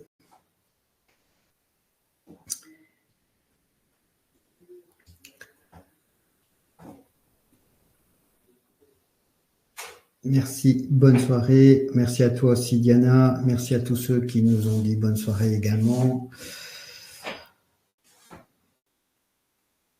Voilà, vous n'avez plus de questions. J'attends encore quelques instants, quelques minutes, parce que je sais qu'il y a un décalage entre le moment où je parle et le moment où vous recevez la vidéo. Il y a 30 secondes à peu près qui se passent. Donc, le temps que... Voilà. Donc, demain, on fait